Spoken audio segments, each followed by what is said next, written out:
La coalición surge a raíz de la primera conferencia de Naciones Unidas sobre asentamientos humanos en Vancouver en 1976 y surge con otro nombre como Consejo Internacional para el Hábitat, en inglés, ¿no? Por supuesto.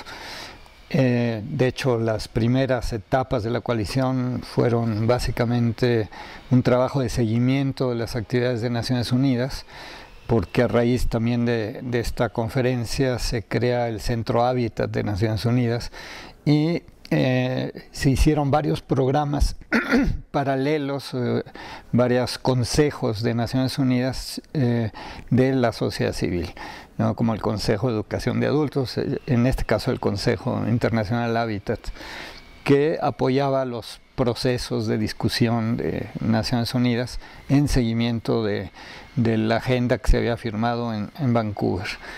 En esa ocasión nosotros conocimos a los que originaron la coalición, pero no participamos en ella sino hasta 1988. A 10 años de Vancouver, en el 76, se inició un proceso en el Consejo de precisamente Internacional Hábitat para revisar lo que habían acordado, y sobre todo porque en ese periodo se vio que muchas de las actividades que se hacían en el mundo estaban mucho más interesantes en el mundo en desarrollo, en el mundo pobre, en el mundo del sur, más que en los países europeos o en los países desarrollados. De hecho, el Consejo se ubicó más hacia los países desarrollados. De hecho, está creado en Holanda, tuvo su primera sede como secretariado dentro de otro organismo internacional que tenía sede en La Haya, y su primer secretario y presidente posteriormente fue un holandés, el señor Van Putten, que fue un gran amigo, un impulsor de todo esto. Nosotros fue a raíz del 87 que precisamente el Consejo llamó a gente del tercer mundo, o como le queramos llamar. Yo todavía no me gusta ningún nombre de estos.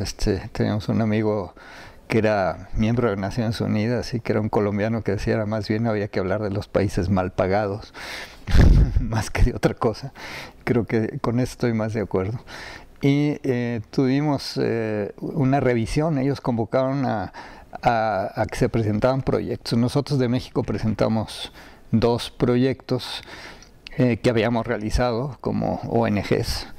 En esa época yo trabajé en COPEVI, que fue la primera ONG mexicana.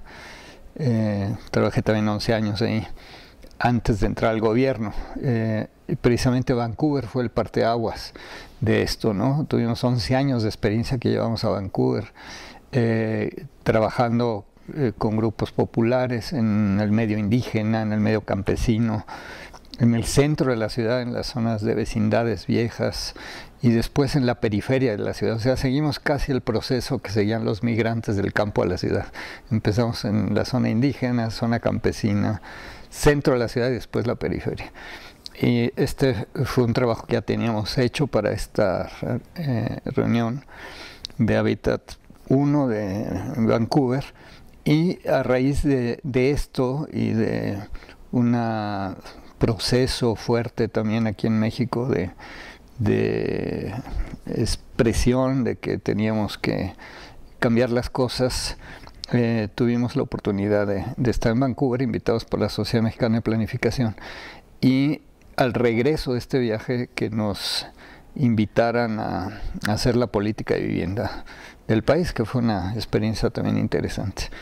Y en ese proceso que estábamos ya unos 10 años después, fue precisamente esta cuestión del 87, donde se revisó la coalición, se forma la coalición con ese nombre, en una revisión que se hizo en Limuru, en Kenia, sobre los objetivos y la forma como estaba estructurada. Y todo se revisó, se hizo como una refundación del Consejo, se le cambió el nombre a Coalición Internacional Hábitat y se le dio como objetivos fundamentales, centrados sus objetivos en los derechos humanos relacionados con el hábitat, principalmente los derechos relacionados con la vivienda. Y ese es el eje de trabajo que tiene la coalición. Desde entonces se fijó también su ubicación en un país ya no del primer mundo, sino de este mundo mal pagado. Y a partir de ahí fue la primera secretaría que hubo ya independiente, y en uno de estos países pudimos ser propuestos, fuimos propuestos por algunos compañeros latinoamericanos y nos pidieron que nosotros lleváramos esa primera secretaría. Entonces esa es mi vinculación, y esto es en 1988, que fue cuando me nombraron secretario, y a partir de ahí viene mi vinculación con la coalición. Trabajamos en esa etapa para consolidar la coalición en muchos aspectos, y se fueron formando paulatinamente lo que después llamamos como comités dentro de la coalición, que son los que trabajan temas, ¿no?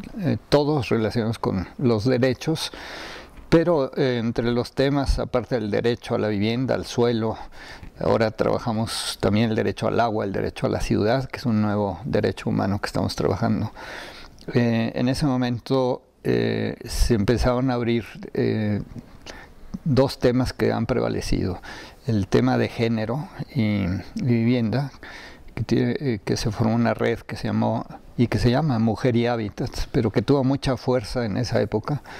Ahora se ha un poco desvinculado, porque era una fuerza mundial, o sea, tenía presencia en todas las regiones y estaba muy bien articulada. Estuvo también el Comité de Medio Ambiente y Hábitats, que ahora se llama de Sustentabilidad y Hábitat.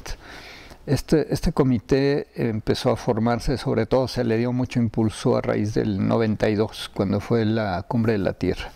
Este también es un comité que trabaja internacionalmente y que también ha perdido un poco de consistencia internacional, aunque sí tiene actividades en todas las regiones, pero faltan proyectos que lo articulen en un solo proceso, ¿no? Lo que trabaja mejor actualmente es, por supuesto, lo de derecho a la vivienda, derecho a la tierra, que es el eje central, ¿no?